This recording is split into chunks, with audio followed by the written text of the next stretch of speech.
Bien, buen día para todos, bienvenidos a esta clase del Libro de los Espíritus de Allan Kardec. Vamos a continuar con nuestro proceso formativo de este texto que hemos iniciado. Hoy vamos a dar por terminado el libro primero, la primera parte del texto. Este libro primero que se titula Las causas primeras. Ustedes recordarán, ya vimos acá el capítulo primero titulado Dios. Vemos ahí todos los atributos que hacen parte, de nuestro Padre Celestial.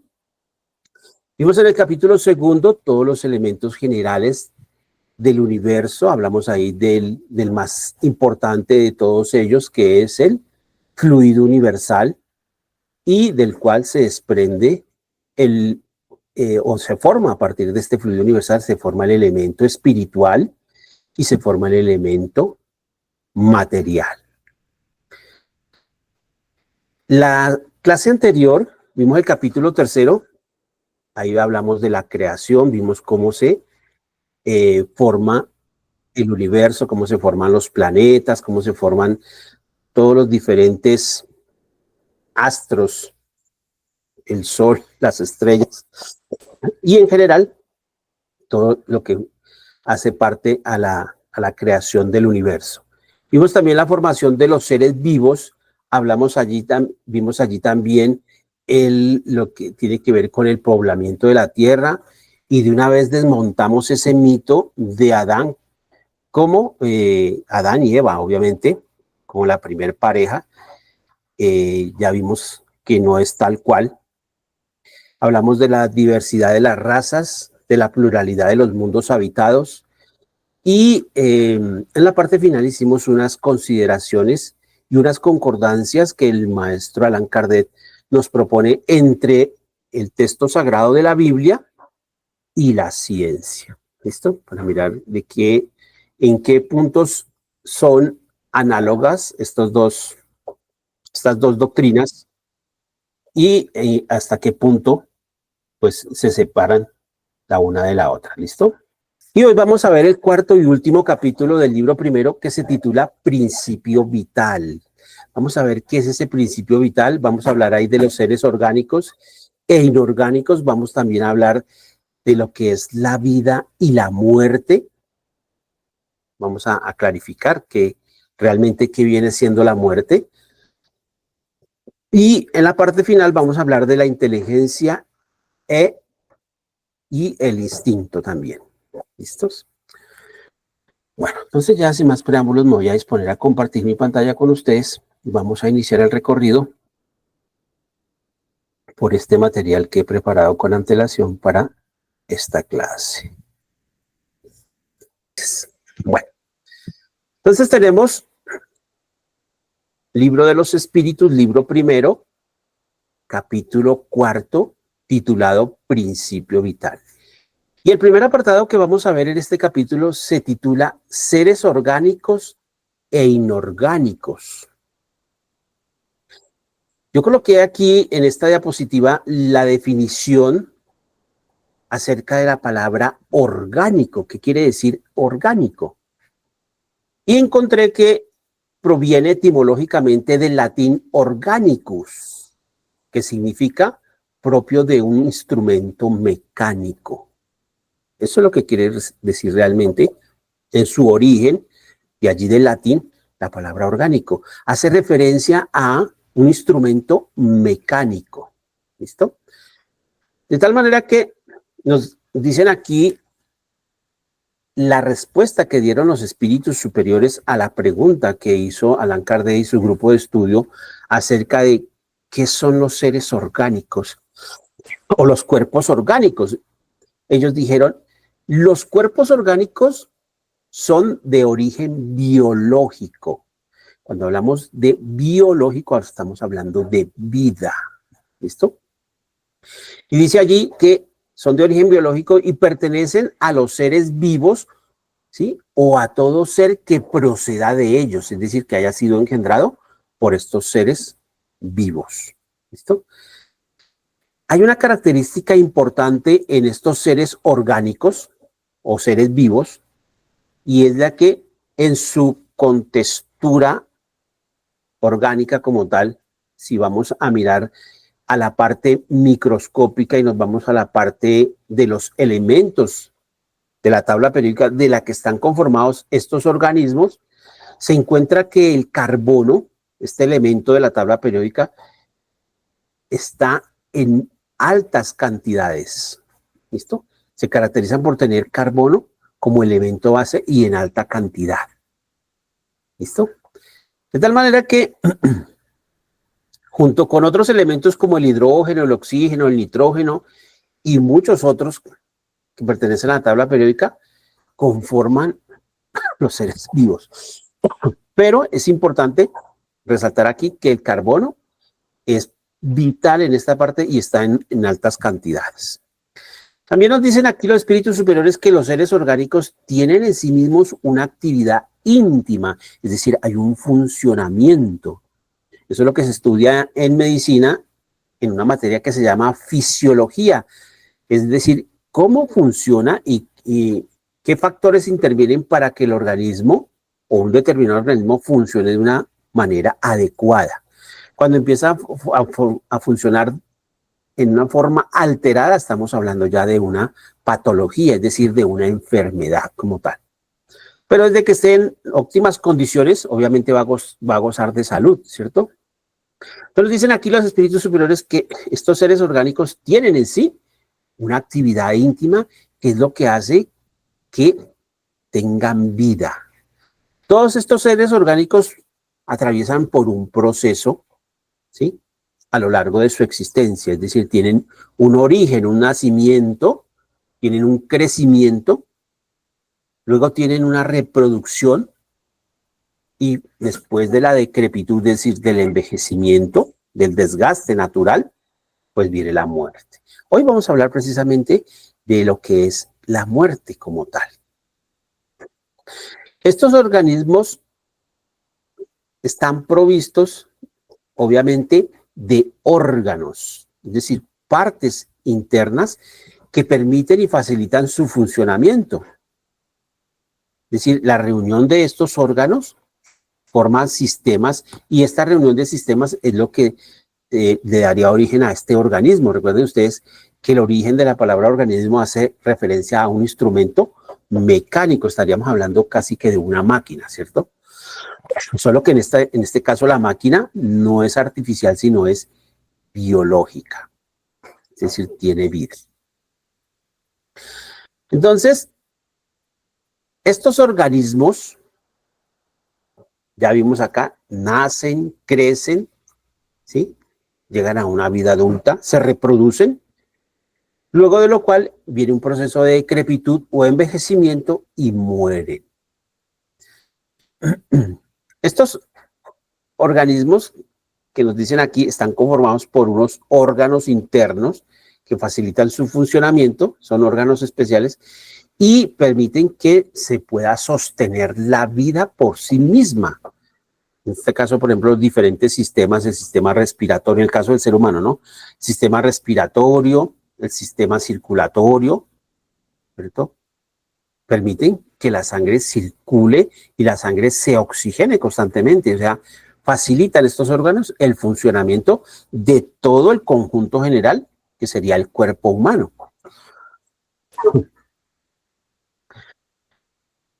Nos dicen aquí también los espíritus superiores que estos organismos, ¿sí?, están en la naturaleza y están comprendidos por las diferentes seres vivos, tanto los microorganismos como las plantas, las diferentes especies de plantas o de vegetales que existen en la naturaleza, los animales, todo el reino animal, y nosotros los seres humanos.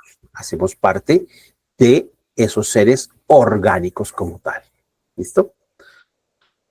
A su vez, se le preguntó también aquí a los espíritus superiores, bueno, ¿y qué sucede con los inorgánicos? Es decir, los que no tienen vida. Pero dicen ellos que todos los seres inorgánicos son aquellos que no tienen un origen biológico, por lo tanto no pueden reproducirse, no pueden engendrar vida. Y están formados por los mismos elementos de la tabla periódica, ¿sí? Y ahí nos hacen la salvedad. Allí el carbono no está en altas cantidades como sucede con los seres orgánicos. Puede estar presente el carbono, sí, pero no en altas cantidades. Es decir, el carbono allí no forma un elemento base como si sucede con los seres orgánicos como tal. Entonces, están compuestos por otros elementos de la tabla periódica, pueden ser 2, 3, más elementos, varios elementos, y forman diferentes compuestos. Solo que, como dice su palabra, inorgánico, no son considerados como un organismo, por lo tanto, no tienen vida. Es decir, que carecen de vitalidad. Aparte de eso, a diferencia de los seres orgánicos, eso no lo mencioné ahí, tienen movilidad propia, es decir, se pueden movilizar, se pueden mover. Los inorgánicos, por el contrario, carecen de movimientos propios. ¿Listo? Solamente se forman por la agregación de la materia y como ejemplo nos dicen aquí que son, por ejemplo, todos los minerales, el agua, el aire, ¿cierto? Aquí en la parte central de esta diapositiva encontramos del lado izquierdo ejemplos de seres orgánicos, es decir, que están formados por materia viva o materia que estuvo viva. Y como en ejemplo nos dicen aquí, pues son todos los seres vivos que mencionamos, las plantas, los microorganismos, todos los insectos, los animales y nosotros, los seres humanos. Y también todos los residuos de esos seres que en su momento estuvieron vivos, y por ejemplo residuos de comida, de madera, de jardinería, de papel, cáscaras de frutas, bueno, un sinnúmero de compuestos o desechos de seres que en su momento estuvieron vivos. Y del lado derecho tenemos aquí a los inorgánicos que están constituidos por elementos químicos, los elementos de la tabla periódica, y hacen parte de todos los minerales, como el agua, el hierro, el cobre, todos los metales, las rocas, la piedra caliza, la arena. Bueno, esos serían los seres orgánicos y los seres inorgánicos. Vamos acá a hacer una especie de recorderis de lo que habíamos visto 2 clases atrás. Recordarán ustedes cuando hablamos de los elementos generales del universo, antes de hablar de la creación, y vimos allí que el fluido cósmico universal, o fluido universal, como también se le conoce, era la materia, o es la materia prima de la cual el Todopoderoso, nuestro Padre Celestial, se vale para hacer toda la creación. Y vimos ahí que de ese fluido cósmico universal es que se originan todos los elementos de la tabla periódica, esa tabla que ustedes están viendo ahorita ahí en la diapositiva, en la parte central superior, que yo les decía a ustedes jocosamente, amada por muchos en la secundaria y odiada por otros, ¿cierto? A muchos les ocasionó dolores de cabeza poder entender ese funcionamiento de estos elementos, es decir, de estos átomos de la tabla periódica. Aquí es importante y por eso lo vuelvo a traer. Ustedes dirán, ay, el hermano otra vez se va a meter con química. Sí. Bueno, esto es simplemente, aquí no vamos a hacer una clase magistral acerca de química, pero es para que ustedes, y yo lo hago con el ánimo de que nos quede un poco más clara esta parte de cuál es la diferencia que existe entre los seres orgánicos y los seres inorgánicos. Y es necesario hablar de esto. Entonces vamos aquí a abuelo de pájaro a hacer una recontextualización de esta parte química, porque es importante para poder entender lo que se viene de aquí en adelante.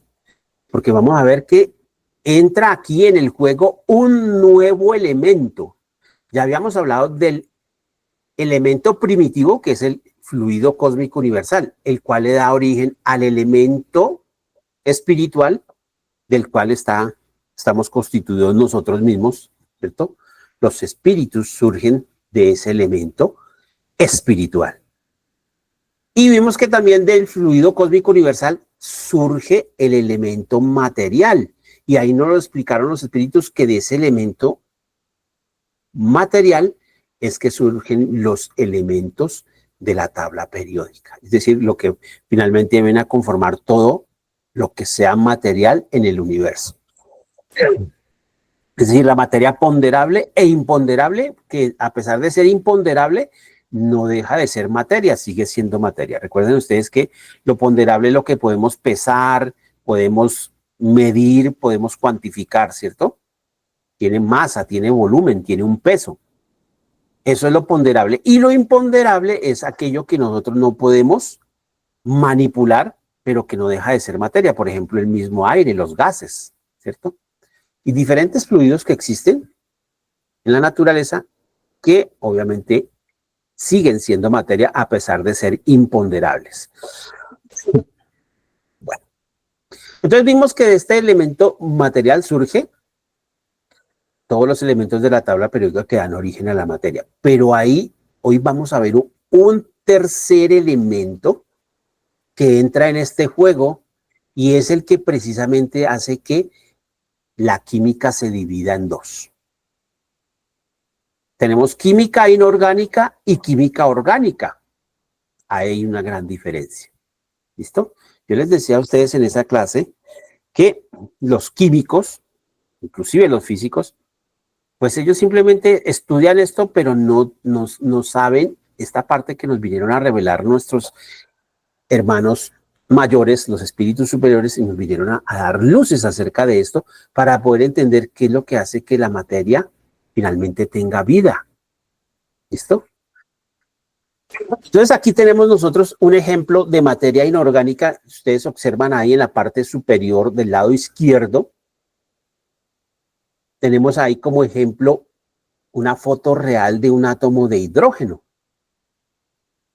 La que está ahí en el recuadro azul, que está de un color verde fosforescente, ¿cierto? Esa es una foto real, obviamente está súper mega ampliada. Es la foto de un átomo de hidrógeno. ¿Listo? Si ustedes observan en la parte de abajo, este átomo de hidrógeno se ha unido a otros átomos para formar una molécula como el agua, que el agua es inorgánica, es decir, no tiene vida. Curiosamente, el agua ayuda a sustentar la vida, pero el agua no tiene vida. ¿Listo? Entonces, esta molécula inorgánica está formada ahí abajo por dos átomos de hidrógeno y un átomo de oxígeno. Ahí tiene sus valencias, ¿sí? Sus enlaces, y forman el famoso H2O, dos átomos de hidrógeno y uno de oxígeno. Está formando la molécula del agua. Obviamente es una sola molécula, porque es la reunión de millones de moléculas es la que vendría a formar tan solo una gotica de agua. ¿Listo? Entonces, gracias a esa fuerza y a esa ley de atracción que hace que los elementos se unan unos con otros, es que se pueden formar todos los compuestos que existen en la naturaleza, ¿cierto? Es decir, que forman estructuras, forman todo lo que es la materia inorgánica. Cuando decimos inorgánica es que no tiene vida. ¿Listo? Del lado derecho, acá nosotros vemos, en la parte superior, ahí vienen 4 ejemplos de átomos. Tenemos un átomo de hidrógeno, un átomo de oxígeno, un átomo de carbono y un átomo de nitrógeno. Estos átomos, como tal, hacen parte también de la tabla periódica, ¿cierto? Ahí está el carbono, el oxígeno, el hidrógeno y el nitrógeno. Y ellos hacen parte de la tabla periódica, así como todos los otros elementos de la tabla periódica. ¿Listo? Lo que forma los seres inorgánicos y lo que forma los seres orgánicos son esos mismos elementos de la tabla periódica. En otras palabras, si ustedes tienen un pedazo de piedra o un pedazo de roca y se analiza y se le hace un estudio químico, pues ustedes lo van a encontrar que está formado por calcio, por fósforo, ¿cierto? Por diversos minerales, ¿cierto? Pero si ustedes observan al microscopio, un ser vivo o los restos de un ser que haya estado vivo, ¿cierto? Los residuos de un organismo como tal, ustedes van a encontrar los mismos elementos de la tabla periódica. Y es lo que yo les decía a ustedes, los químicos o los físicos no nos van a poder dar una explicación satisfactoria siendo los mismos elementos que forman los cuerpos inertes, es decir, los que no tienen vida, los inorgánicos, y los que forman a los orgánicos. ¿Cuál es la diferencia entre esos dos? ¿Qué es lo que hace que el uno tenga vida y el otro no? Siendo que están hechos de los mismos ingredientes, es decir, de los mismos elementos de la tabla periódica, ¿cierto? Y aquí tenemos la molécula que yo les hablaba a ustedes 2 clases atrás, que es considerada la molécula de la vida. Ahí en la parte inferior ustedes ven la molécula del ADN, que decíamos que está formada por dos hélices, ¿cierto? En forma de espiral, que tiene unos enlaces que unen las dos hélices y está formada en la parte exterior por fosfatos, por azúcares, ¿sí? En la parte exterior, y en la parte interior está formada por bases nitrogenadas, ¿cierto? En su totalidad, todos esos elementos de la tabla periódica que están allí haciendo parte de esta molécula, ¿sí? Pertenecen también a la tabla periódica. Pero la forma como están conectados y como están formados es lo que hace que esa molécula de ADN dé origen a la vida. ¿Listo? Hasta el momento, lo que han estudiado los seres humanos, la molécula más compleja, la más grande, es la molécula del ADN. ¿Listo? Del ácido desoxirribonucleico. Esa es la molécula de la vida. Bueno, aquí en la parte central ustedes ven unas fotos, son fotos reales de moléculas. Recuerden ustedes que la reunión de átomos, como el caso del agua, que son 2 átomos de hidrógeno y 1 de oxígeno, cuando se juntan forman una molécula, la molécula del agua. Aquí vemos igual, estas son fotos reales de moléculas vistas al microscopio. La parte superior, las vemos ahí, la 3A está a color. Quiere decir que estos átomos desprenden una energía, porque ellos están en movimiento, sus electrones están orbitando alrededor del núcleo, ¿cierto? Y desprenden una energía. Y cuando se unen, forman enlaces, pero igual no dejan de estar en funcionamiento. Los átomos no son algo rígido, algo quieto, ellos están en funcionamiento constante. Y de acuerdo a cómo sea sus características propias de cada uno, porque cada átomo tiene su masa, tiene su volumen, tiene su valencia electrónica, ¿cierto? Es lo que hace que ellos se junten más fácil unos con otros. Y yo les decía a ustedes que el caso, por ejemplo, del oxígeno es el átomo más amigable de la tabla periódica. El oxígeno se muere por pegarse a todo el que se quiera unir con él y le dé vía libre, el oxígeno es feliz pegándose ahí, ¿cierto? Bueno, vamos a continuar. Y aquí vamos a hablar ya de ese nuevo momento que viene a zanjar esta diferencia, nos viene a clarificar por qué la materia finalmente tiene vida. ¿Listo? Entonces, del elemento espiritual y del elemento material, que son los elementos que provienen del fluido cósmico universal, pues se forma todo lo espiritual y se forma todo lo material. Dentro de lo material ya vimos, hay unos seres que son inertes, o sea, seres inorgánicos o cuerpos inorgánicos, y vemos también que hay otros que son orgánicos, es decir, que tienen un funcionamiento, tienen vida. A estos elementos de la tabla periódica, ¿cierto?, que provienen del fluido cósmico universal y que forman el elemento material, cuando yo les digo a ustedes el elemento material es como si estuviéramos hablando de la tabla periódica, porque es lo mismo, ¿cierto? Entonces, a esos elementos de la tabla periódica o elemento material se suma un tercer elemento que se denomina, grábense en ese nombre, por favor, principio vital,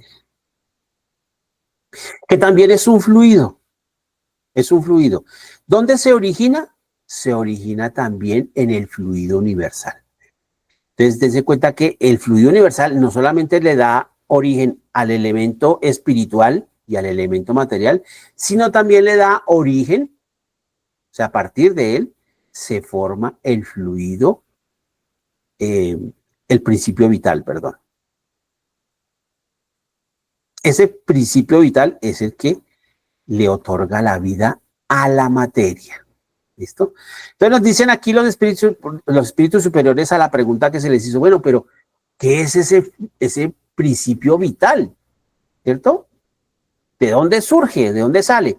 Entonces dicen los espíritus superiores, es otra modificación del fluido universal. El fluido universal, digamos así, muta en su interior. Nosotros no conocemos ahorita y no estamos en capacidad de saber de qué está compuesto realmente el fluido cósmico universal, porque eso son cosas de las cuales todavía no estamos en capacidad de poder comprender.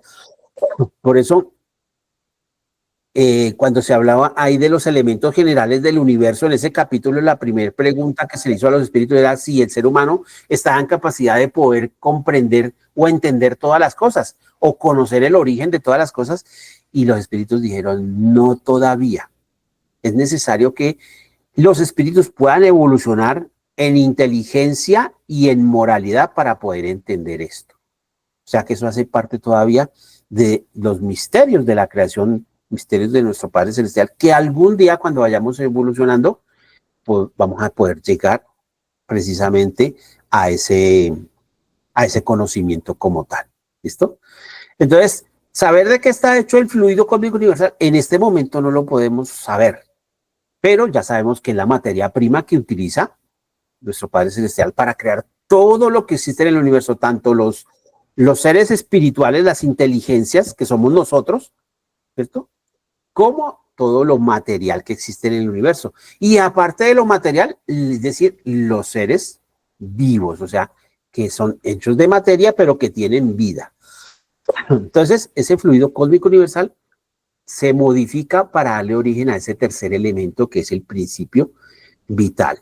Ese principio vital también recibe un nombre que cuando ustedes sigan adelante en este estudio el año entrante, los que pasen a ver de aquí, que aprueben este curso del libro de los espíritus, ustedes siguen juiciosos, siguen comprometidos en su proceso formativo. Una vez aprueben, terminen y aprueben este curso del libro de los espíritus, ustedes van a pasar a ver el libro de los médiums. Ahí van a estudiar toda la fenomenología que existe y que estudia en el campo espiritual y que estudia el espiritismo como tal, como ciencia, como doctrina y como filosofía. Todos esos fenómenos que existen, las apariciones, las visualizaciones, todas las manifestaciones físicas de los espíritus, porque en algunas partes ven lo que llaman fantasmas, ¿cierto? Ven sombras, ven de pronto sustancias vaporosas, ven anomalías que ahora las muestran en las cámaras, como unas especies de fotones o como unos discos luminosos que se mueven rápido de un lugar a otro. Los ruidos, los golpes, lo que se denomina varaunda también, que es, se escuchan ruidos en una habitación y van a mirar y no hay nadie, se escuchan risas, se están bailando, voces, van a mirar y no hay nadie.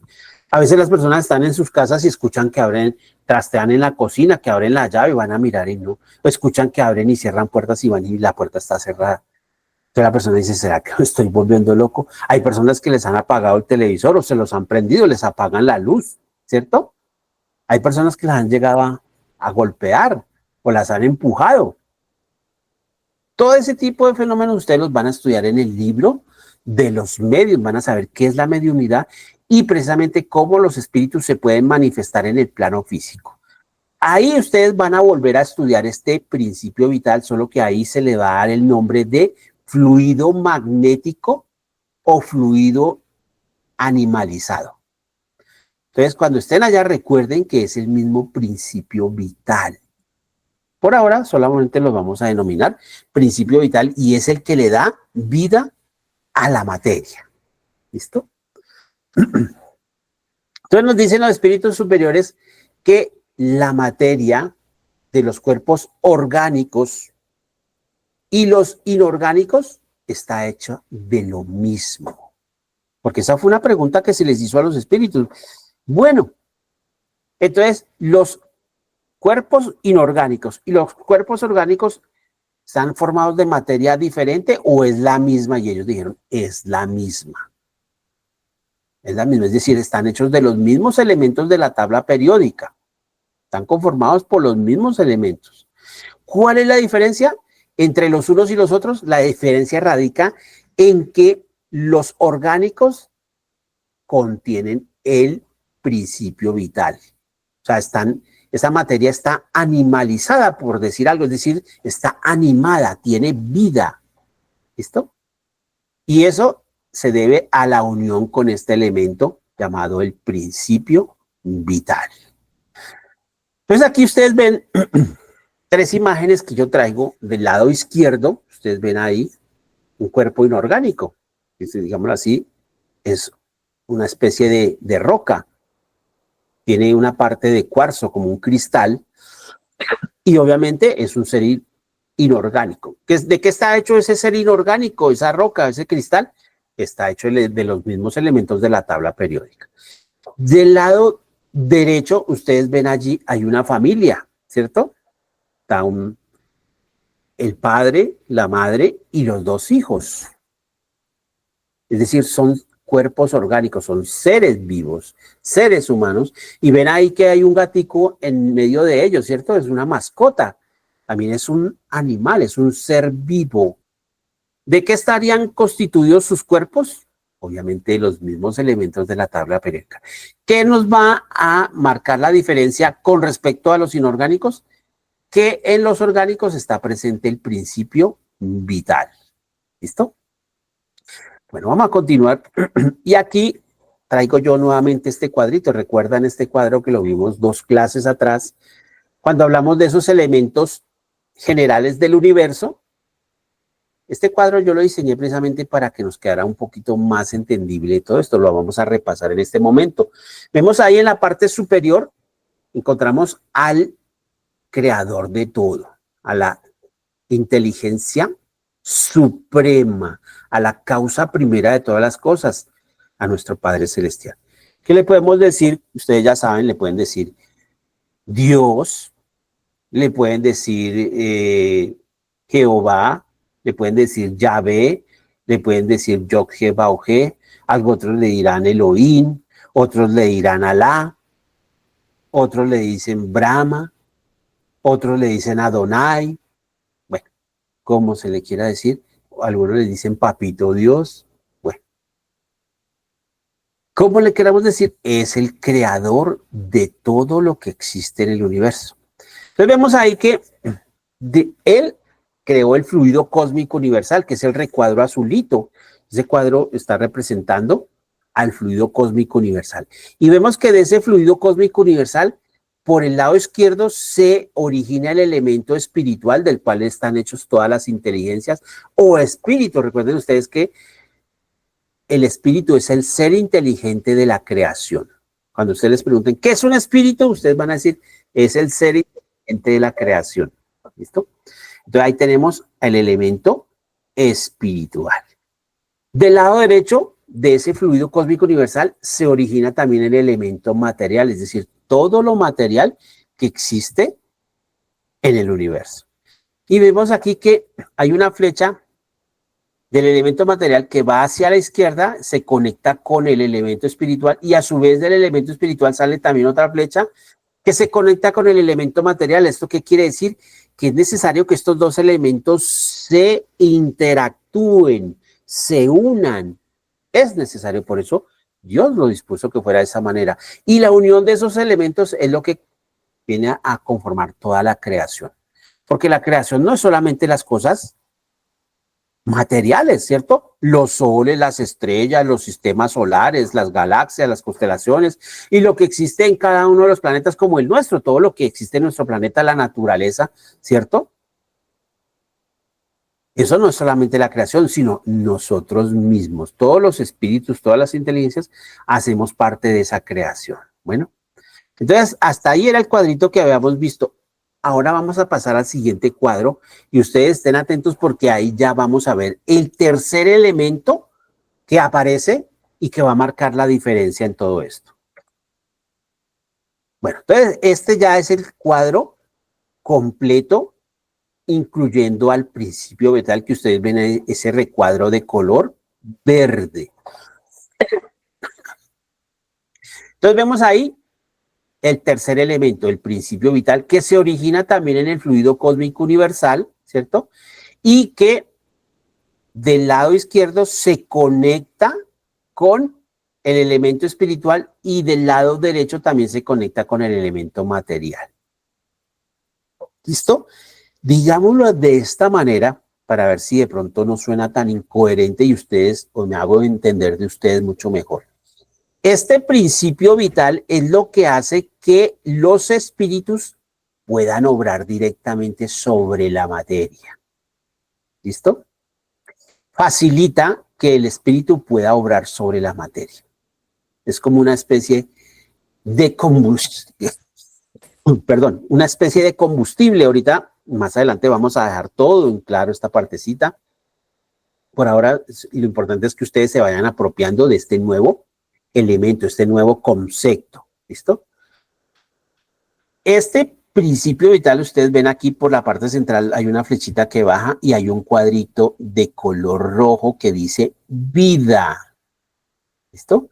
Este principio vital es el que le da la vida a la materia, pero, y por eso está todo interconectado, la materia sola, así tenga principio vital, la materia sola no puede tener vida. Se necesita que esté en contacto con el elemento espiritual. ¿Listo? Si no hay elemento espiritual, el principio vital puede estar presente, pero la materia no va a funcionar. Es decir, la materia no tendría un funcionamiento orgánico. ¿Listo? Bueno, entonces aquí vemos que hay una interacción entre estos tres elementos, entre el elemento espiritual, el elemento material y el tercer elemento que es el principio vital, que en su conjunto es lo que hace que haya vida en el universo. ¿Listo? Por eso existen los seres vivos o seres orgánicos en el universo. Y hago la aclaración, no solamente aquí en el planeta Tierra, queridos hermanos, esto es universal. Nos lo han dicho ya los espíritus superiores. Así que ya podemos ir descorriendo ese velo y dejar de pensar que la vida solo existe en el planeta Tierra. Vida existe por montones en todo el universo. No somos los únicos. ¿Listo? ¿Recuerdan cuando hablamos en el capítulo de la creación y vimos qué tan grande es el universo? Y llegamos a la conclusión de que nuestro planeta es un granito de arena, solamente un granito de arena en esa inmensa playa que vendría siendo el universo, que yo les ponía el ejemplo a ustedes. Imagínense que ustedes son Dios y ustedes crean una playa llena de granos de arena, miles de millones de granos de arena, porque ustedes van a la playa, a la orilla del mar y lo que van a encontrar es arena, ¿cierto? Entonces imagínense ustedes esa playa bien larga, gigantesca, llena de miles de millones de granos de arena, y ustedes de esos miles de millones de granos de arena van a escoger solo un granito y ahí van a ponerle en ese granito la vida. Van a poner las especies animales y al ser humano. Y entonces ustedes, ¿para qué se desgastaron haciendo toda esa otra, el resto de playa? ¿Cierto? Porque dice, todo lo creó Dios. Ustedes podrían decir, no, pero es que si yo llego a la playa y la playa ya estaba formada, pues solo necesito un granito. Pero la playa, ¿de dónde surgió? La creó Dios. O sea, ustedes serían los dioses en ese ejemplo que estoy colocando, ustedes serían los dioses y ustedes crean la playa. Y solo de esa playa van a coger un granito de arena para poner la vida. Sería algo ilógico. O sea, si aplicamos la lógica y la razón, todo nos indica que no solamente en un granito de arena que vendría siendo nuestro planeta, y si tratáramos de comprender la verdadera dimensión del universo, nos daríamos cuenta que la Tierra realmente es microscópica, o sea, prácticamente es nada. Entonces, y a pesar de eso, nuestro Padre Celestial es tan magnánimo, tan amoroso, tan misericordioso, tan justo y bueno, que a pesar de ser tan microscópicos, nosotros nunca nos desampara. ¿Listo? Bueno, queridos hermanos, entonces estos dos cuadros, este que les mostré inicialmente y este que es el ya completo, es donde está todo sintetizado lo que hemos hablado hasta este momento. Está aquí recapitulado todo lo que hemos hablado acerca de la creación. ¿Listo? Nos faltaba el tercer elemento que era el principio vital. Ya está aquí. Ahora ya completamos todo el esquema. Nos queda más fácil entender cómo funciona todo en el universo. No con los, digamos así, con los secretos que aún todavía nos queda por descubrir, pero yo considero que esto es un gran adelanto. Si ya tenemos esta perspectiva, nos permite entender mucho mejor y saber cuán grande es la majestuosidad del Todopoderoso, de nuestro Padre Celestial. A Él le debemos todo. Le debemos inclusive nuestra propia existencia. Bueno, queridos hermanos, vamos a continuar acá y vamos a seguir hablando del principio vital. Y cómo este principio vital anima la materia, le da vida a la materia, ¿cierto? Entonces aquí, ante las diversas preguntas que fueron surgiendo con ocasión de este principio vital, de este tercer elemento, los espíritus nos fueron contestando y nos fueron perfilando para que nosotros nos podamos entender mucho mejor la importancia de ese principio vital. Entonces se le preguntó que si el principio vital era el mismo para todos los seres vivos de la naturaleza, para todos los organismos, es decir, para las bacterias, para todos los microorganismos, los hongos, los líquenes, los musgos, ¿cierto? Todas las especies vegetales, las especies animales y nosotros los seres humanos, que si ese principio vital era el mismo. ¿Y qué dijeron los espíritus? Es el mismo para todos los seres orgánicos, solo que se encuentra modificado en cada una de las diferentes especies. Es decir, para que ustedes me entiendan, no es es decir, es el mismo principio vital que anima, por ejemplo, a una pulga, que anima a una paloma o que anima a un elefante, ¿cierto? Es el mismo principio vital, pero obviamente que para cada ser está acondicionado. Obviamente, de los tres, la pulga, la paloma y el elefante, ¿cuál va a tener más principio vital? Ustedes van a decir, claro, por el tamaño tiene que ser el elefante, ¿cierto? Sí, así es. Obviamente, por el tamaño, o sea, todos tienen principio vital, es el mismo principio vital, pero se modifica de acuerdo al organismo. Entre más grande y más complejo sea el organismo, pues obviamente va a requerir más principio vital. No es el mismo principio vital que anima a una bacteria, por ejemplo, a una amiba, que el que anima a un insecto, ¿cierto? O el que anima ya a un canario, a un ave. Es el mismo principio vital, solo que está modificado para cada uno. Yo pongo estos ejemplos así para que nos quede un poquito más claro. Es decir, cada especie se apropia de ese principio vital de acuerdo a sus necesidades.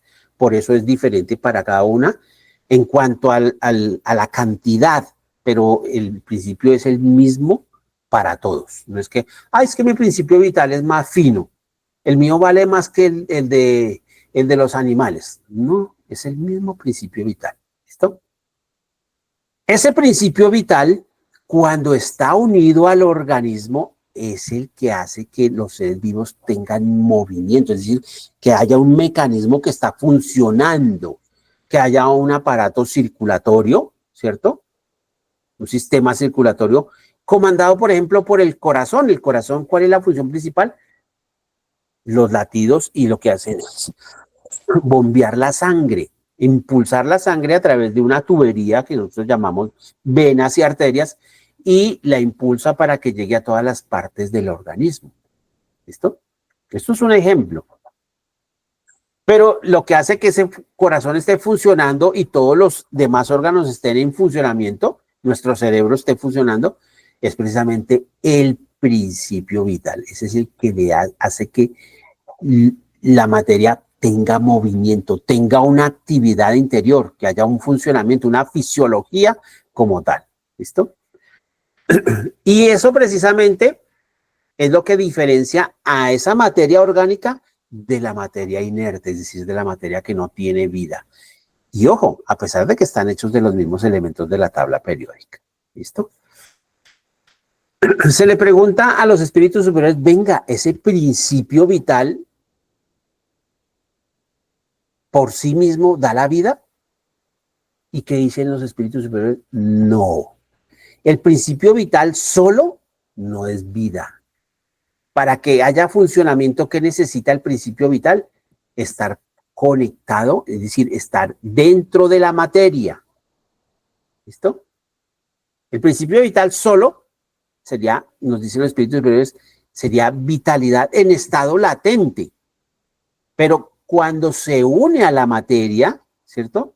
Y en especial, por ejemplo, en los organismos, en el caso de nosotros que tenemos un cuerpo físico que está en funcionamiento, pues cuando está unido allí es lo que hace que haya un funcionamiento y haya una manifestación de vida. Entonces ese principio vital es como una especie de combustible, ¿cierto? Que es lo que hace que el organismo pueda funcionar. Le da esa fuerza motriz. Por eso le digo yo, imaginen como un combustible. Si ustedes tienen un motor de gasolina, para que ese motor de gasolina funcione, ¿qué le deben colocar para que él pueda funcionar? Obviamente el combustible será la gasolina, ¿cierto? Si ustedes tienen un motor eléctrico, igual el motor eléctrico sin electricidad no podría funcionar. ¿Qué necesita? Conectarse a la corriente y que la corriente llegue y lo ponga en movimiento. ¿Listo? El cuerpo del ser humano y el cuerpo de los animales y de todos los seres vivos, para poder funcionar, ¿qué necesita? Pues necesita el principio vital, es decir, es como el combustible, queridos hermanos. ¿Listo? Entonces, ese principio vital es el que le da ese impulso a los órganos y termina generando un funcionamiento, una acción, ¿cierto? Dentro del organismo. Es lo que finalmente da vida a ese organismo. A medida que va pasando el tiempo, ese principio vital va perdiendo fuerza, es decir, se va desgastando, es decir, se va consumiendo, porque ese principio vital no es para toda la vida. O sea, no le va a durar indefinidamente a los seres vivos. En el caso, por ejemplo, nosotros, los seres humanos, tenemos nuestro principio vital que viene con nosotros al nacer, ¿cierto? Pero con el tiempo, a medida que vamos viviendo, nuestro organismo va funcionando, va gastando ese principio vital hasta que llega un momento que ese principio vital se va debilitando y ya al último se desgasta, se acaba, se agota. ¿Y ahí qué sucede? Viene la muerte. Una vez que viene la muerte, ya ese principio vital ya no está presente, se ha gastado, se ha consumido, desaparece el principio vital, ya no está allí. ¿Y qué sucede? La materia queda sin vida, o sea, hasta ahí se detuvo el funcionamiento. Entonces, ¿cómo se detuvo el funcionamiento? Es como igual el motor. Si el motor eléctrico está funcionando, pero se acaba la luz, ¿qué pasa con el motor? Se queda detenido. Lo mismo sucede con el motor a gasolina. Si se acaba la gasolina, el motor puede estar en buenas condiciones, pero si no hay gasolina, ya deja de funcionar y se detiene. Igual sucede con los seres vivos. Cuando el fluido vital, el principio vital se desgasta, se agota, se acaba, pues el cuerpo el organismo deja de funcionar y es lo que nosotros llamamos ya la muerte. Después de eso, en los seres orgánicos inicia un proceso de descomposición, es decir, de desagregación. Entonces, esos elementos de la tabla periódica que estaban allí reunidos para formar ese cuerpo, o ese organismo, cuando ya deja de funcionar, ellos simplemente se van descomponiendo y se liberan y retornan a la naturaleza. ¿Listo? Bueno, aquí traigo un ejemplo para que ustedes se vayan haciendo una idea de lo que hace el principio vital en nosotros. Ustedes ven aquí en estas imágenes que están secuenciadas de izquierda a derecha, ustedes ven aquí del lado izquierdo donde estoy moviendo la flechita del cursor, ven una pareja de niños, un niño y una niña, ¿cierto? Y esos niños están jugando con un globo. Y ustedes observan y hagan memoria cuando ustedes eran niños, porque todos fuimos niños en nuestro momento, en los primeros años de vida, y ustedes analicen lo que son hoy en día comparado cuando ustedes eran niños y ustedes noten la energía que se tiene en esos primeros años de vida, ¿cierto? Que los niños, nosotros podíamos correr, saltar, brincar, gritar, ¿cierto? Parecíamos resortes y no nos cansábamos. Inclusive ni nos daba hambre, solo queríamos estar jugando. O sea, teníamos un exceso de principio vital, porque eso se nos da con el nacimiento. Venimos con ese exceso, o sea, ese principio vital está full, está lleno el tanque, digámoslo así. Entonces es lo que hace que tengamos tanta energía en ese periodo de nuestra existencia. Entonces, que César venga a comer, ay, yo quiero jugar, ¿cierto? Entonces uno está en ese periodo donde ese principio vital está en todo su vigor. Si ustedes observan aquí la secuencia, estos niños ya crecieron, ¿sí? Ahí se ven más o menos como unos 7, 8 años, jugando con unos globos, ya crecieron y están en el periodo de la adolescencia, ¿cierto? Y entonces, entre ellos surge una relación y ahí están cogidos de la mano, o sea, eso es indicativo de que en ellos ya hay un vínculo afectivo entre ellos. Pero si ustedes notan, ellos todavía son jóvenes, tienen todo el vigor, toda la fuerza para seguir su proceso aquí en el plano físico. Si continuamos la secuencia, vemos aquí que ya son adultos, ya pasaron el periodo de la adolescencia y ahora ya son adultos. Y como pareja, pues hay un vínculo más estrecho, posiblemente se casaron, ¿cierto? Y aún todavía hay vigor en ellos. Están en una edad madura, su principio vital está funcionando bien, no hay ningún problema. Pero si ustedes miran la secuencia en la siguiente, han habido unos cambios en ellos. Si ustedes observan, el Señor ya no tiene ese cuerpo de pronto delgado, escultural, propio de los años juveniles o de la edad madura, sino que ya ha habido un proceso de envejecimiento. Y ustedes ven que Él tiene en la mano un bastón. Igual sucede con ella. Su cuerpo se ha modificado, ya no trabaja de la misma manera. ¿Por qué? Porque el principio vital se ha ido agotando. Entonces los funcionamientos ya no son los mismos, no funciona el cuerpo con el mismo vigor, ¿cierto? Entonces ya que hay un proceso de envejecimiento. Y ustedes ven la siguiente imagen y observan que ella ya no está. Ella gastó primero el principio vital que él, a él le duró un tiempo más. O sea, ella se fue primero. Ahí ven ustedes una tumba, una lápida, y el Señor ahí al lado de la lápida, el Señor continúa un tiempo más vivo. Pero si ustedes van a la última del lado derecho, ¿qué observan? Ya Él tampoco está. Es el proceso natural de la vida de todos nosotros, queridos hermanos. Ese principio vital se termina, tarde que temprano se termina agotando y el cuerpo deja de funcionar.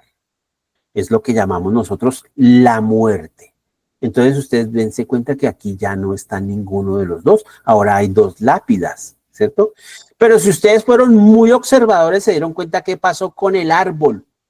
Mire, aquí cuando los chicos estaban jugando, cuando eran niños, el árbol todavía estaba en proceso de crecimiento, ¿verdad? Y el árbol también fue creciendo en estatura y en tamaño. Pero aquí, cuando ya está el proceso de envejecimiento, se van perdiendo las hojas y el árbol se va paulatinamente quedando sin hojas, que serían como los pulmones que permiten que el árbol pueda respirar, el árbol pueda vivir. Y ven aquí, el árbol también, como todas las cosas materiales que tienen vida, sufren ese mismo ciclo y terminan muriendo. Entonces este ejemplo es nos viene como anillo al dedo. Todos los seres vivos de la naturaleza y el hombre están sometidos al ciclo de la vida. Nacer, crecer, reproducirse y morir. O sea que el cuerpo físico, queridos hermanos, su cuerpo, que en este momento está vivo, tiene un funcionamiento. Ese funcionamiento ustedes ya saben que es gracias a ustedes les pueden, pero es que usted está vivo porque su corazón, inclusive a los espíritus acá en el capítulo, ustedes si le hicieron juiciosamente su lectura, ahí le preguntan a los espíritus, bueno, ¿y entonces qué vendría siendo el corazón? ¿El corazón no es el que mantiene vivo al cuerpo? ¿Y qué dicen los espíritus? Sí, pero el corazón solo no es el único que permite el funcionamiento. Existen otros órganos, ¿cierto? Pero, ¿qué sería el corazón si el hígado no estuviera, si no hubiera un sistema digestivo, ¿cierto?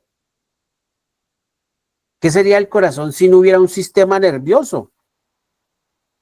Un cerebro que coordinara los demás órganos para que existiera un funcionamiento, ¿cierto? Normal. Somos una integralidad.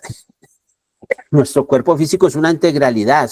Son múltiples órganos que conforman diferentes sistemas, un sistema óseo, un sistema muscular, un sistema digestivo, un sistema respiratorio, un sistema geniturinario, pero todo se necesita. O sea, el corazón, los antiguos pensaban que el corazón era el que le daba vida, no, el corazón simplemente es un aparato, es una máquina de bombear sangre, pero el corazón solo no es el que le da la vida al cuerpo. La vida se la da el conjunto de órganos. Entonces ustedes dirían, bueno, entonces, ¿qué le da vida a esos órganos? Ya tenemos la respuesta, el principio vital. ¿Dónde se origina el principio vital? En el fluido cósmico universal. ¿Listo? Entonces ahí ya vamos entendiendo un poquito mejor el panorama. Pasamos ahora al segundo apartado y vamos a hablar aquí de la vida y la muerte. Y esto es como una recapitulación de lo que hemos venido hablando hasta este momento. Entonces, nos dicen acá los espíritus superiores que ese principio vital tiene una cantidad determinada al momento de nacer. Es decir, todos los seres vivos, las aves, los reptiles, los peces, ¿cierto? Todos los mamíferos, incluyendo al mamífero más inteligente de todos, que somos nosotros los seres humanos, todos al momento de nacer, ¿cierto? Tenemos principio vital. Ese principio vital estuvo presente desde el momento en que se une las dos células sexuales, tanto el espermatozoide como el óvulo, está presente ese principio vital allí. Y es lo que hace que esas dos células al reunirse, ese ADN, que es la molécula de la vida, recuerdan que yo les dije a ustedes, en ese ADN es donde se impregna el principio vital. Entonces el ADN tiene toda la información para los diferentes funcionamientos y las características físicas del cuerpo. En el ADN está el material, si el nuevo ser que viene a la vida va a ser alto, va a ser bajito, va a ser gordito, va a ser delgado, ¿cierto? Si va a ser rubio, si va a ser de ojos azules. En ese ADN está todo allí colocado, incluyendo el principio vital, queridos hermanos. Inclusive en ese ADN es donde está la información y eso lo vamos a estudiar más adelante en el desarrollo de este mismo texto, para saber si este cuerpo se va a enfermar después de los 25 años o después de los 50 años le va a dar, por ejemplo, Alzheimer, o si va a tener un cáncer a los 35 años. Ahí en ese ADN está ya esa información. Hay un gen que va a empezar a mutar. ¿Listo? Es decir, que ya viene programado, hay una programación molecular que viene inclusive ya con el proceso reencarnatorio de la persona. Eso lo vamos a ir clarificando más adelante. Entonces, acá nos dicen, ese principio vital, ¿cierto? Está en todos los seres. Hay unas modificaciones dependiendo el ser vivo, ¿cierto? Es el mismo principio vital para todos, pero está modificado de acuerdo a las necesidades del individuo. ¿Listo? Entonces varía según las especies y no es constante en el mismo individuo. ¿Qué sucede? Algunos seres humanos, y esto sucede también en los animales y en las plantas, nacen, traen principio vital, pero algunos lo tienen más, en más cantidad, es más vigoroso y el otro es más débil. Entonces el que es más débil se le acaba más rápido y muere antes.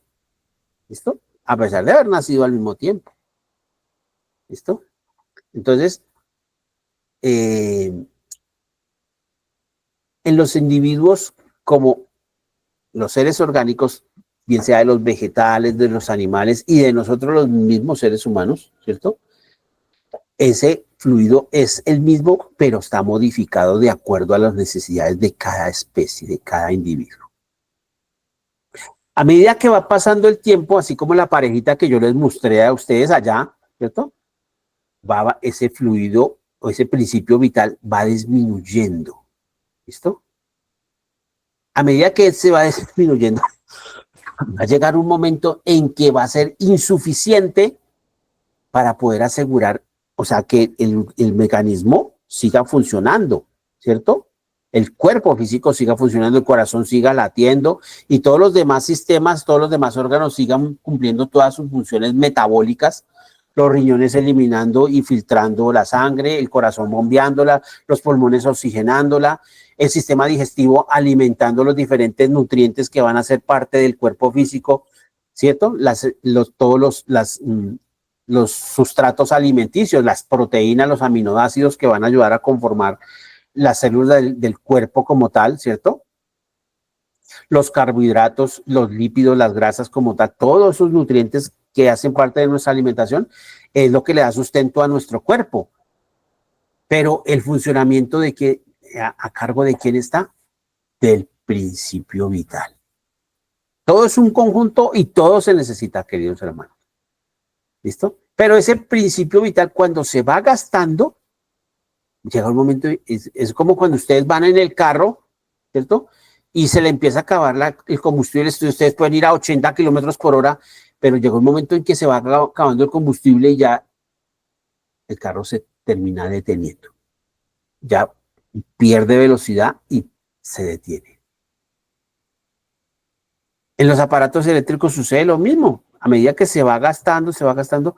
¿Recuerdan ustedes los antiguos radios que eran de pilas? Esos radios transistores, que se le ponían unas pilas así gordotas, esas pilas AAA. Bueno, unas pilas grandotas se metían ahí y a medida que iba pasando, cuando se ponían nuevas, el radio sonaba claritico y fuerte, ¿cierto? Pero a medida que iba pasando el tiempo y se iban gastando las pilas, el radio empezaba a sonar ronco. Entonces la gente decía, ay, ya se van a acabar las pilas, toca alistar plata para comprar las pilas. Entonces, eso sucede igual con el principio vital. ¿Listo? A medida que se va gastando, va perdiendo fuerza y entonces el cuerpo se va debilitando, se va envejeciendo. Ya las células no se recambian con la misma velocidad, ¿cierto? Los tejidos van perdiendo su elasticidad. Hay unos cambios anatómicos y unos cambios fisiológicos propios del desgaste del principio. Es decir, en otras palabras, para que ustedes me puedan entender, queridos hermanos, o para yo hacerme entender mejor, a medida que el principio vital se va gastando, el principio vital es el causante de que el cuerpo se envejezca. Y usted dirá, ay, no, pero ¿por qué uno no debería envejecer? Sí, yo digo, uno no debería envejecer, ¿cierto? Porque envejecer no es fácil. Pero aquí en el planeta Tierra y en el adelanto espiritual que tenemos en este momento, las cosas están hechas así. Así que nos toca someternos a las leyes que están establecidas para nuestro planeta en este momento. Más adelante, y ahorita que vamos a empezar el segundo libro, la siguiente clase vamos a iniciar el segundo libro, vamos a empezar a hablar de los espíritus.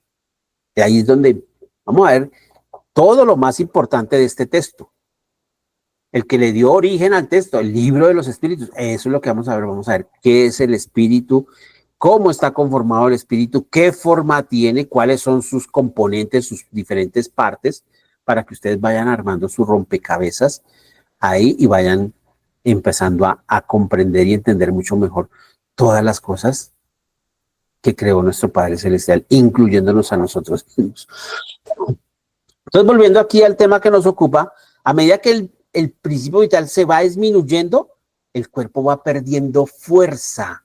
Y a medida que va perdiendo fuerza, pues empieza a envejecer, se empieza poco a poco a deteriorar. Es decir, su actividad se hace cada vez más lenta. ¿Listo? Hasta que llega un momento en que se agota del todo y el cuerpo se detiene. Esto podríamos decir es la muerte por causas naturales, que ustedes han escuchado. ¿De qué murió? Entonces no vamos a decir, ay, me murió de repente, porque eso es un chiste, ¿no? No. ¿De qué murió? Entonces, no, murió ya de viejito, murió de viejita. Entonces, dice la medicina, muerte por causas naturales, es decir, por el envejecimiento, por agotamiento, ya el cuerpo estaba debilitado y ya dejó de funcionar. Eso es lo que nosotros llamaríamos la muerte como tal. Esto lo vamos a seguir profundizando porque cuando hablemos de los espíritus, vamos a ver ahí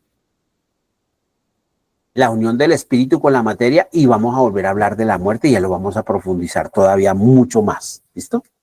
Por ahora solamente esto es los pinitos iniciales que estamos haciendo en todo esto. Esto es un proceso gradativo, un proceso gradual el que nosotros estamos aquí para ir entendiendo y comprendiendo mejor todo esto. ¿Listo? De tal manera que esa maquinaria que es el organismo, a medida que se va gastando el principio vital, ya la acción se detiene y es lo que nosotros llamamos la muerte. ¿Listo? A veces sucede que la muerte se sucede por un traumatismo, es decir, por un accidente o por una misma enfermedad, ¿cierto? Y puede ser que la persona todavía tenga principio vital, pero como ya hubo un daño estructural, ¿cierto? Por ejemplo, le dispararon al señor y el balazo fue en el corazón, pues generó un daño estructural el corazón, no pudo seguir funcionando porque se dañó. Pero ahí ya no le podemos echar la culpa al principio vital. El principio vital puede estar allí, ¿cierto? Y el principio vital trata de seguir manteniendo, porque esa es la función del principio vital, es como un combustible. Entonces, mientras haya combustible, pero si hubo un daño estructural, ya no se puede más. Y por eso sobreviene la muerte. ¿Listo? Pero independiente del accidente, de las enfermedades o los homicidios y todas las cosas que le puedan suceder al ser humano, ¿cierto? Que le causen daño físico como tal, independiente de eso, el principio vital es el que mantiene funcionando el organismo y si no hay accidentes ni hay enfermedades que generen daños estructurales en el cuerpo, pues entonces el principio vital se termina agotando. O sea, si la persona el principio vital que tiene le da para vivir 105 años, la persona, salvo que no vaya a tener ningún accidente, va a morir a los 105 años. Hay personas que han llegado hasta los 115, 120 años. Por allá en China hace como una década, hace unos 10 o 12 años, un señor que llegó a los 123 años, que en ese entonces decía, en eso estuvo en los noticieros, el hombre más longevo del mundo. ¿Ustedes qué pueden deducir? Tenía mucho principio vital, sencillo, estaba programado para vivir ese tiempo. ¿Listo? Como hay personas que, inclusive ustedes dicen, pues esa señora o ese señor no tuvo una vida más bien apacible, no tuvo que fregarse tanto, ¿cierto? Entonces, pero igual, de todas maneras, murió y relativamente joven. Y no murió de enfermedad ni nada, se fue envejeciendo más rápido. Hay personas que también, de acuerdo a cómo viven su vida, ¿cierto? Porque por eso dicen que los abusos que cometemos en la juventud los venimos después a la cuenta de cobro, la factura nos la terminan pasando con el tiempo y ya cuando estamos en la edad madura o en el periodo de envejecimiento es cuando vamos a sufrir esas consecuencias de los abusos. Por ejemplo, los que tomaron mucho traguito, cigarrillo o sustancias psicoactivas, los que, bueno, vivieron una vida totalmente descontrolada. Entonces, es decir, mire, hay personas que les ha sucedido que se conocieron en su juventud, en su infancia, pasan unos años y después, ¿cómo está de viejo? Y tiene mi misma edad. Y la persona queda aterrada, mire, ¿qué pasó ahí? Porque es de acuerdo a cómo la persona haya vivido. Es decir, los abusos que haya cometido, los excesos que haya cometido, la malnutrición, por ejemplo, la mala alimentación, o alimentarse en exceso, o dejarse de alimentar, todo es nocivo, queridos hermanos. Entonces, esos abusos el ser humano los viene pagando en sí mismo. Entonces, gastamos en exceso combustible. Principio vital, pues obviamente la persona se va a envejecer y se va a morir más rápido. Es algo natural. Pero independiente de todo eso, lo natural es que al principio nosotros vamos gastando el combustible y finalmente se nos va a terminar por acabar. Por eso podemos concluir que el cuerpo físico es transitorio. No hay nadie que diga, yo llevo 500 años acá y yo sigo como un roble, no. Porque nuestra naturaleza en este momento dicta que las cosas sean así, de esa manera. ¿Listo? Entonces, cuando ya el principio vital deja de tener ese vigor, se va gastando hasta que el último hasta la última gota de la persona ya termina, como esta imagen que ven ustedes ahí, postrado en una cama, de pronto en un hospital, ¿cierto? Ya cada vez más debilitado hasta que finalmente se agota el principio vital y el cuerpo detiene su funcionamiento. Y eso es lo que llamamos la muerte. ¿Listo? Entonces, aquí del lado izquierdo ustedes ven, hay una parejita también, ¿cierto? Van caminando. Aquí hay unas maletas, ¿cierto? Nosotros traemos un equipaje. El equipaje que nos llevamos es diferente. Lo que hemos conseguido en nuestra existencia, no lo vamos a poder llevar. Llegamos sin nada y sin nada nos vamos. Y aquí hay un reloj, que igual el reloj se está como derritiendo, si ustedes ven, es la significación del tiempo. El tiempo es inexorable y la vida pasando y nada es para siempre de lo material. Obviamente estamos hablando de lo material. Porque el espíritu, el alma es inmortal. De eso ya vamos a hablar en la siguiente clase. El alma es inmortal. Lo que muere es el cuerpo físico. El espíritu no. El alma no. ¿Listo? Bueno, queridos hermanos, llegamos a la última diapositiva. Con eso vamos a dar por cerrada nuestra clase del día de hoy. Vamos a hablar en el tercer apartado acerca de la inteligencia y el instinto. ¿Listo? Entonces aquí se le pregunta porque ustedes dicen, bueno, si estamos hablando de seres orgánicos, inorgánicos y de la vida y de la muerte, ¿ahora qué tiene que ver la inteligencia? Pues lo único que tiene que ver la inteligencia, queridos hermanos, porque ¿de dónde surgen las inteligencias? Surgen del elemento espiritual. Recuerda que todo viene del fluido universal, pero el fluido universal da origen al elemento espiritual. Y de ese elemento espiritual es que están formadas las inteligencias. ¿Cuáles son las inteligencias? Son las mismas almas, los mismos espíritus. ¿Listo?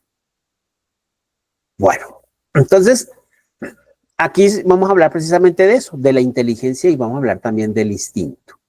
Entonces, vamos a empezar hablando de la inteligencia. Entonces, se le pregunta a los espíritus, bueno, ¿la inteligencia es diferente de la materia o hace parte de lo mismo? Porque hay personas, recuerden ustedes cuando hablamos en la clase de introducción, que yo les hablé de ustedes de los materialistas, ¿cierto?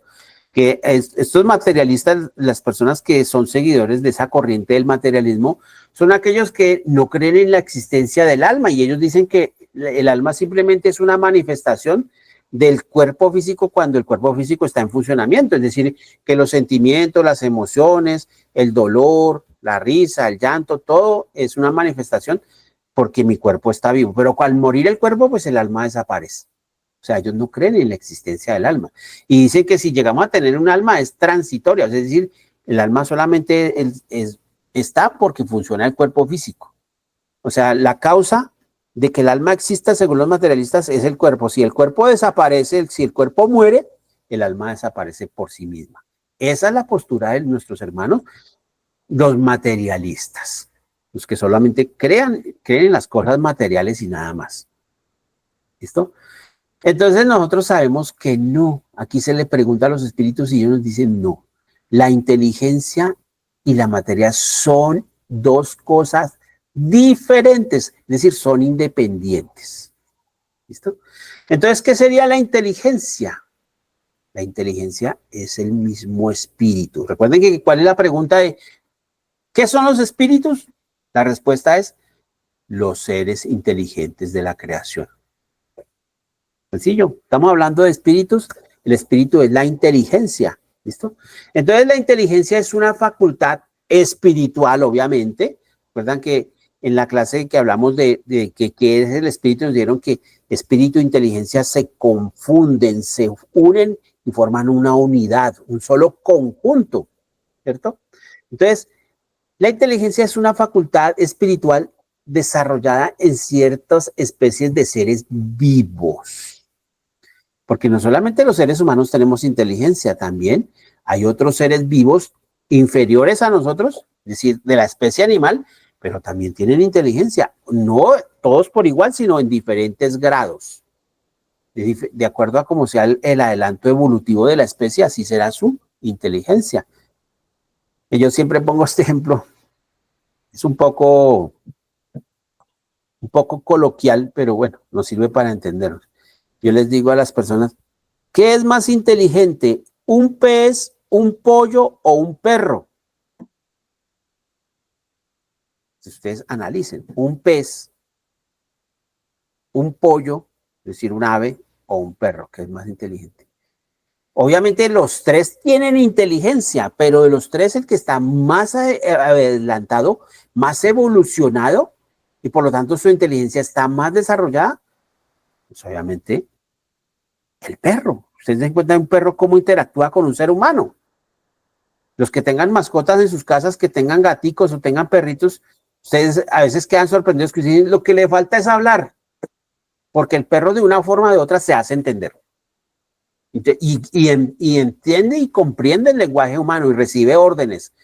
Y ya sabe cuando lo están regañando y sabe cuando lo están premiando. Entonces, hay una inteligencia en ese ser vivo, ¿cierto? Y ustedes miren un pollo, también tiene inteligencia, pero no está en el mismo desarrollo. O sea, está en una escala evolutiva, está un poquito más abajo. Y el pez, obviamente, mucho más abajo. ¿Listo? Pero los tres tienen inteligencia. Eso es lo que nos están diciendo aquí. ¿Sí? Es una facultad natural desarrollada en ciertas especies de seres vivos. ¿Sí? Y obviamente les permite, de acuerdo a ese grado evolutivo, realizar procesos de pensamiento.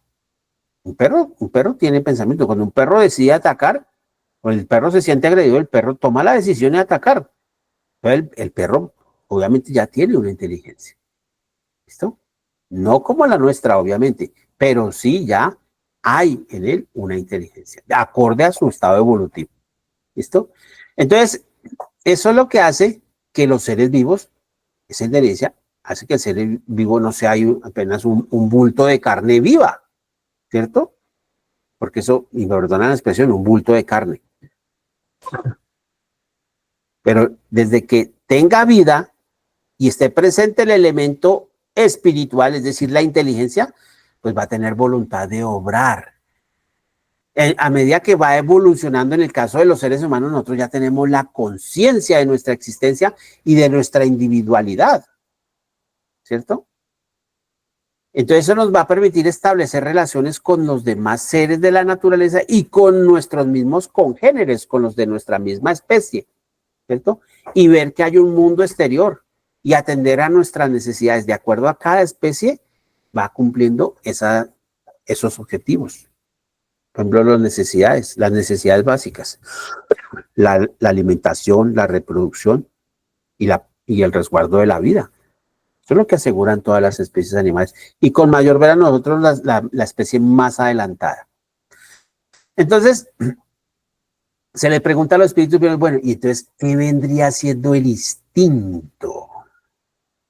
Entonces ellos nos dicen, el instinto es una especie de inteligencia, pero que todavía no está razonada.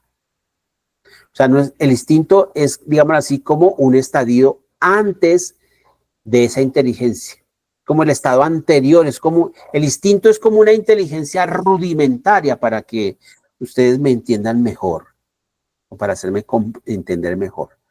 Ese instinto es una inteligencia, digamos así, como que hasta ahora se está empezando a perfilar para cuando se desarrolle más adelante sea una verdadera inteligencia.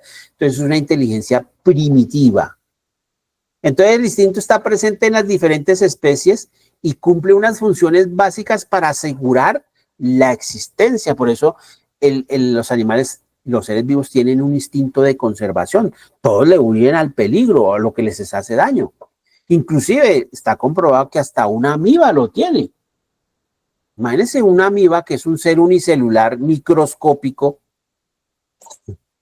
una entamoeba estolítica tipo A o tipo B, se lleva al microscopio e hicieron la prueba con una aguja microscópica pequeñita y le hacían a la amiba, así la chuzaban por un ladito en su membrana celular y la amiba no se quedaba quieta, ella se retraía y huía porque le estaba ocasionando dolor.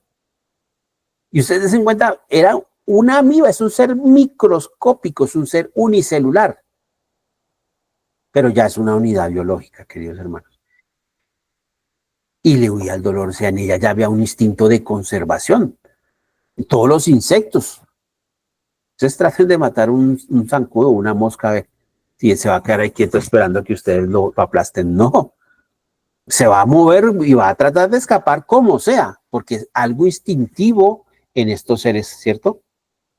Y a medida que va evolucionando, también va evolucionando la especie y va evolucionando su inteligencia, es decir, ese ser espiritual que habita allí en este ser.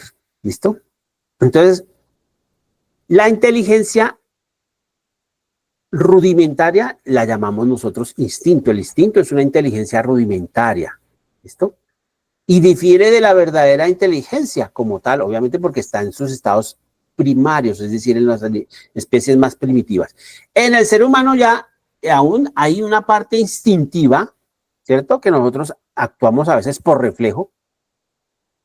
Yo les decía a ustedes, ustedes pueden ver que una pared se está cayendo, ¿quién se va a quedar ahí quieto? Ay, no, uno pega el brinco, o uno grita, o alguien le grita, quítese, muévase, porque incluso uno ni lo pensó, actuó instintivamente, es un acto mecánico, ¿cierto? Pero esa no es la inteligencia. Ya la verdadera inteligencia, en el caso de nosotros los seres humanos, que somos los más inteligentes, ¿cierto? En nosotros ya la inteligencia es un resultado de una combinación de el pensamiento, si tenemos la capacidad de reflexionar, de sopesar y analizar las cosas. ¿Listo? Esos procesos básicos de pensamientos se estudian en psicología. Por eso ahí se puede determinar si el individuo en sus procesos de socialización, si el individuo está, su desarrollo psicoafectivo ha sido normal o tiene alguna deficiencia, alguna carencia o ha sido traumado, tiene alguna especie de trauma, ¿cierto? Entonces, en los niños hasta los 7 años, los niños antes de los 7 años es normal que el niño no pueda hacer procesos de abstracción y no pueda hacer procesos de reflexión, se le dificultan todavía. Pero después de los 7 años los niños cambian su psicología porque ellos ya están en capacidad de hacer unos procesos cognitivos y unos procesos de reflexión más avanzados, unos procesos analíticos. Y hay una prueba que se hace, por ejemplo, en los niños, y ustedes, por ejemplo, tienen 1 litro de agua y es la misma cantidad de agua y hay 2 recipientes. Un recipiente es cilíndrico y así alto, alargado, y el otro es una bandeja, ¿cierto? Como una especie de cubeta. Entonces ustedes cogen a un grupo de niños de 5 años, por ejemplo, y ustedes tienen 2 litros de agua y ustedes echan agua y es la misma cantidad, la echan en el recipiente que es cilíndrico y así alargado, y la otra la echan así. Y usted le pregunta a los niños, niños, ¿en cuál de los dos recipientes hay más agua? Entonces los niños no lo reflexionan y se van por el más alto. Entonces dice, el alto, en el alto hay más agua. Resulta que tienen la misma cantidad, ¿cierto? Pero si ustedes hacen esa prueba a unos niños de 7, de 8, de 9 años, o lo hacen al niño solito, si ustedes necesitan valorar al niño, le dicen al niño, y hacen el ejercicio y el niño les dice, no, en el alto hay más agua.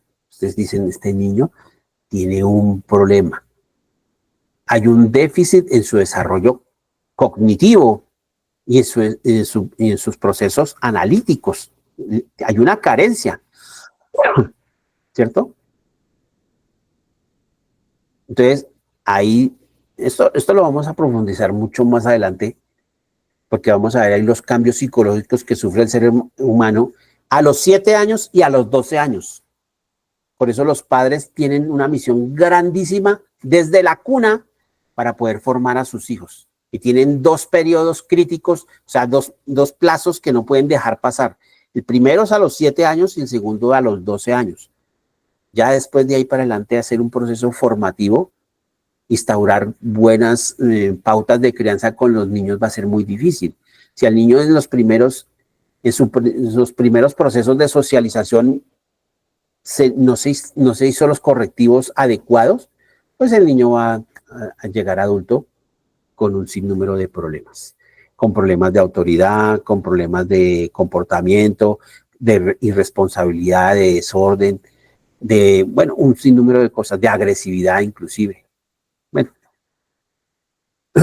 entonces, a los 12 años es el último plazo que, digamos así, que tenemos los padres para poder hacer un buen proceso formativo de nuestros hijos. Entonces ya en los seres humanos, esta inteligencia ya está más desarrollada, ¿cierto? Y permite hacer procesos reflexivos, poder pensar y aparte de eso, tomar la voluntad, es decir, poder actuar, ¿cierto? Hacer uso de la libertad y de la razón. Entonces dice aquí, esta inteligencia en los seres más desarrollados como nosotros los humanos, ¿sí? Es el resultado de una combinación del pensamiento, la voluntad, la libertad y la razón. En el caso del hombre, esto es lo que nos viene a dar a nosotros la elección de poder obrar bien o mal. Es lo que nosotros conocemos comúnmente como el libre albedrío.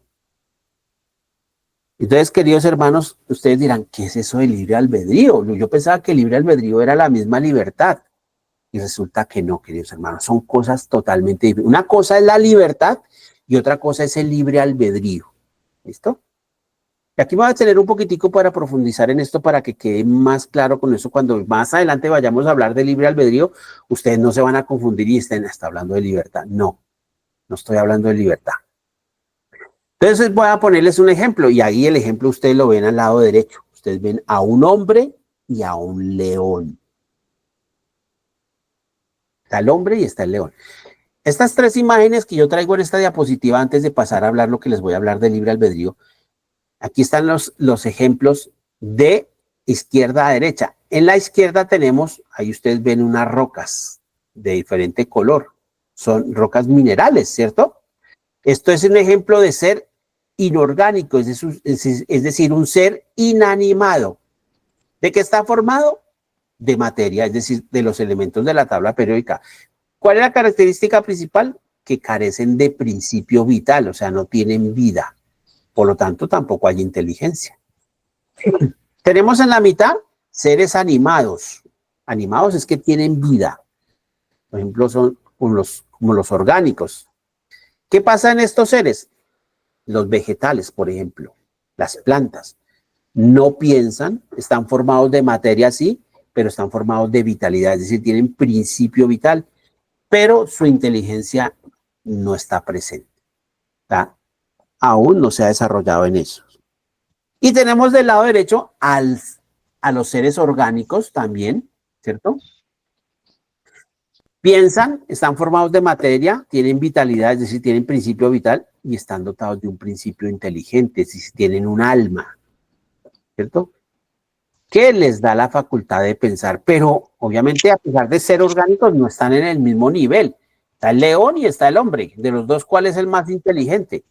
Entonces, ¿quién me van a decir? Pues el ser humano, el hombre, ¿cierto? Ese es el humano. Bueno, entonces, ¿qué sucede aquí? Volviendo al tema de la libertad y del libre albedrío, y tenemos ahí, aprovechando que está el hombre y está el león.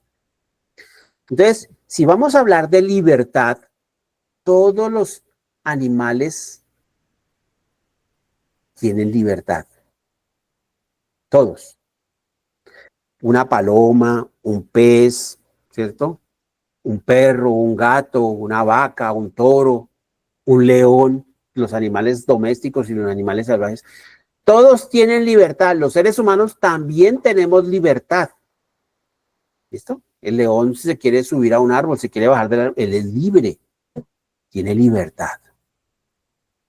Nosotros los seres humanos también tenemos libertad, pero en nosotros hay algo que nos diferencia de las demás especies de la naturaleza, incluyendo de los mismos animales, que nosotros tenemos libre albedrío.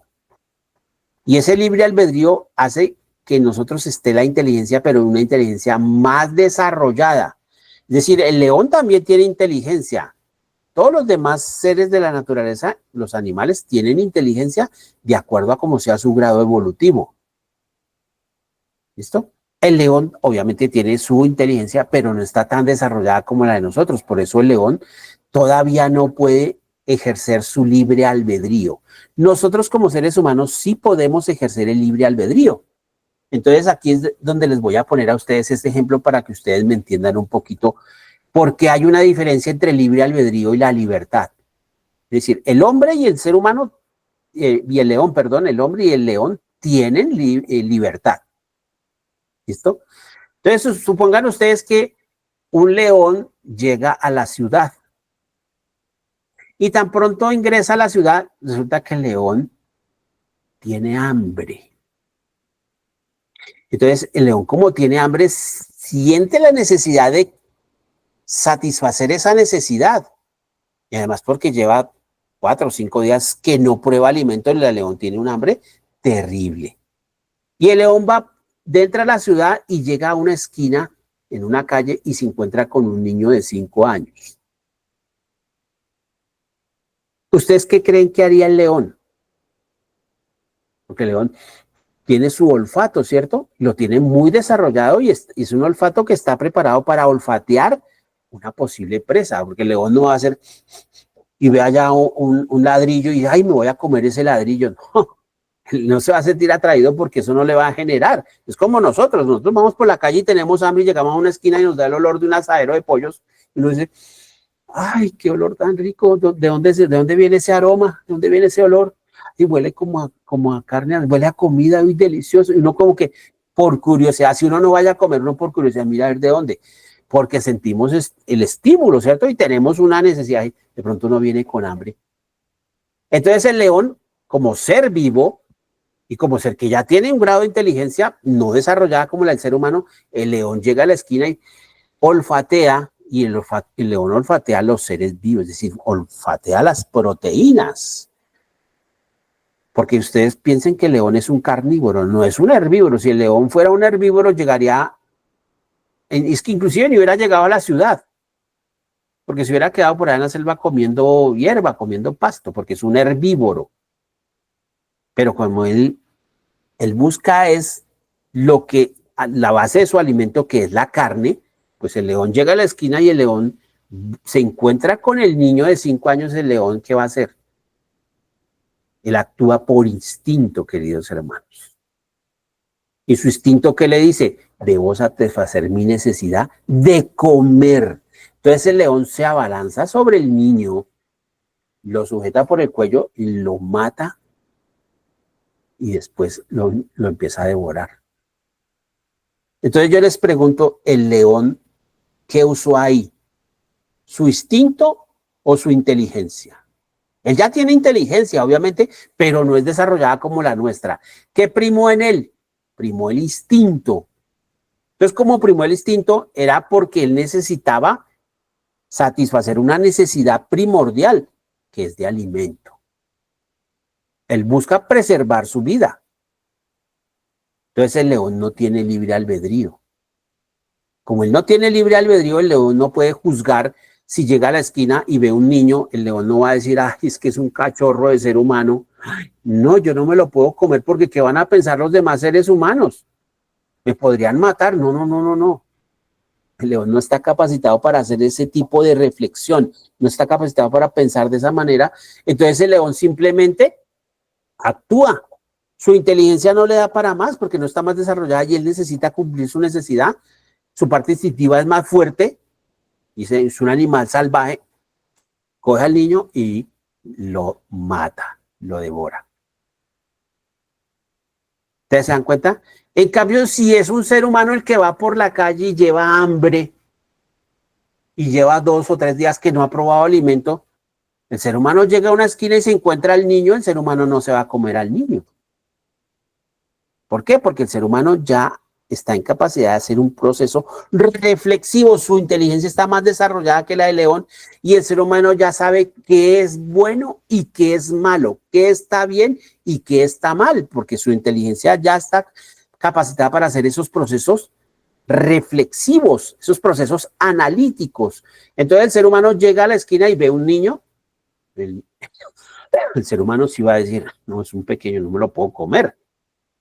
Más si está en contra de sus principios, porque ya tiene una moralidad, queridos hermanos. Ya hay un sentido, una línea de adelantamiento en el ser humano y nosotros tenemos una parte moral. Y esa moral es la que nos dice qué está bien y qué está mal. El león no tiene eso, queridos hermanos. El león actúa por instinto. O sea, ambos tienen libertad. El ser humano y el león tienen libertad. Pero no le podemos exigir al león que piense, que reflexione. Entonces, nosotros vamos a matar al león para castigarlo. No, el león realmente no tiene la culpa. Es más, si el león hubiera llegado a la esquina y el león hubiera acabado de comerse por allá una gacela, ¿cierto? O un jabalí, lo cazó, lo comió, viene saciado, viene lleno. El león se puede encontrar al niño en la esquina y el león lo deja pasar, o el león sigue su camino. No le hace nada al niño, porque no hay una necesidad en ese momento, porque ya está cumplida la necesidad básica. Al no ser que el león se sienta intimidado por el niño y él por de pronto, por defenderse, le hubiera atacado. Entonces ya serían cosas diferentes, obviamente. Entonces nos damos cuenta que los dos tienen libertad, sí, pero de los dos, el que tiene el libre albedrío sobre sus actos, ¿quién es? El ser humano. Nosotros como seres humanos ya podemos reflexionar y pensar y decir, esto está bien o esto está mal. Voy a trabajar o me quedo en la casa haciendo roña. Salgo del trabajo y mis amigos empiezan, camine, nos tomamos algo, una cervecita, una jugadita de billar, camine, vamos. Hace rato que no jugamos tejo, vamos a jugar tejo. ¿Cierto? Entonces uno dice, no, no, no, no, no, no, yo, gracias, otro día, otro día. Y uno en su mente reflexiona y dice, no, voy a ir a gastar la plata, en la casa hay una necesidad que toca pagar servicio y todo eso. Yo utilizo mi libre albedrío, ¿cierto? Porque estoy reflexionando y sé qué está bien y qué está mal. Ya que nosotros desoigamos esa voz de la conciencia y decidamos actuar por instinto. Entonces, para mí está primero mi prioridad la diversión. Entonces, listo, a las 5, espere que yo salga a trabajar y nos vamos. Y qué felicidad. Nos vamos de juerga. Ya la otra semana, ya, a la mujer ahí le digo, a ver, me las saco de taquito con cualquier cosa y no, queridos hermanos. Nosotros ya tenemos el libre albedrío. Tenemos libertad, el problema es que abusamos de la libertad. He ahí el problema de los seres humanos, que hacemos mal uso de esa libertad. Abusamos de la libertad y por eso es que nos endeudamos kármicamente. Cometemos faltas, cometemos pecados que después nos van a costar caro. muy caro. Entonces, este ejemplo yo lo traigo para que ustedes entiendan qué es el libre albedrío. Se den cuenta que no es lo mismo libre albedrío que libertad, son cosas totalmente diferentes. Los animales y nosotros tenemos libertad, pero en nosotros hay algo que es ya mucho más complejo, que es la capacidad de reflexionar, de pensar, de sopesar qué me conviene, qué está bien y qué está mal. El león no, el león todavía no puede hacer eso. Nosotros somos los seres más desarrollados aquí en el planeta Tierra, tenemos un mayor grado de responsabilidad. Entonces, ya en nosotros los seres humanos, esa inteligencia nos da la capacidad de poder elegir y de poder obrar. Elijo hacer las cosas bien o elijo hacer las cosas mal. ¿Listo? Porque puedo emplear mi libre albedrío. Bien, queridos hermanos, hasta aquí ha sido la clase el día de hoy. Si alguno de ustedes tiene alguna pregunta, alguna inquietud, con mucho gusto los escucho antes de cerrar.